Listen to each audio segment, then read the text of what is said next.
السلام علیکم خوږو ملګرو. رب دې وکړي چې ټول به روغ جوړ به دي، صحت جامې به په رتن وي. تیر درس مو یاد کړی وي، نو نن هم په نوي درس باندې پیل کوو. لومړی راځو د ګرامر برخې ته.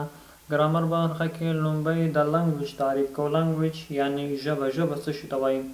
The source of communication is called language. The source of communication is called language. د خبرو اترو سرچینې ته یا د خبرو اترو یوې ذریعې ته ژبه وایي، یا د پوهولو راپوهولو یوې لارې ته یوې وسیلې ته ژبه وایي. The source of communication is called language. دا د language تعریف و.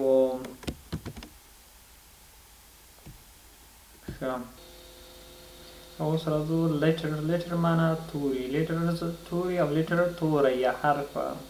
The basic alphabet of a language is called letter. The basic alphabet of a language is called letter. د یوې ژبې اساسي حروف ته توري وایي.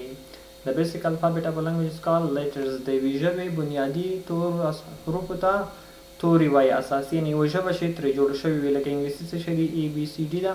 پښتو الف با تا تر یا پورې ده. دا ده لیټرز دي، حروف دي، الفبا دي.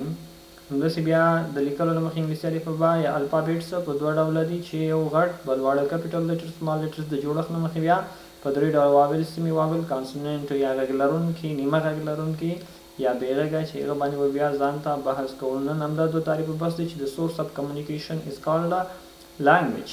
The basic alphabet of a language is called letter. words یا د لغتونو برخه ده.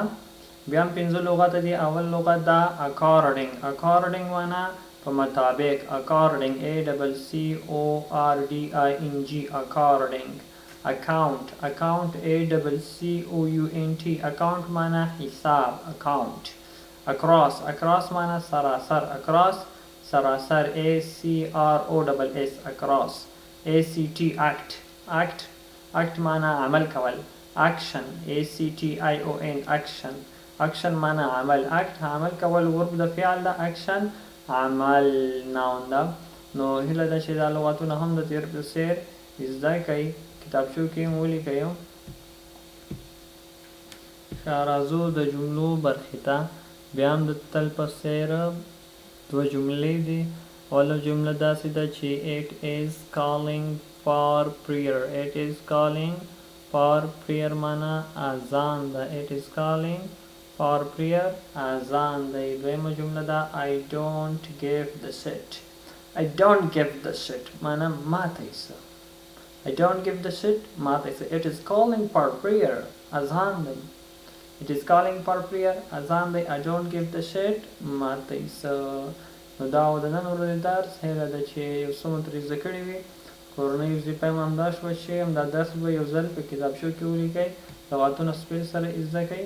نو نور مو زرین وخت نه ضایع کوم. په پاک رب مو سپارم. ښې چارې.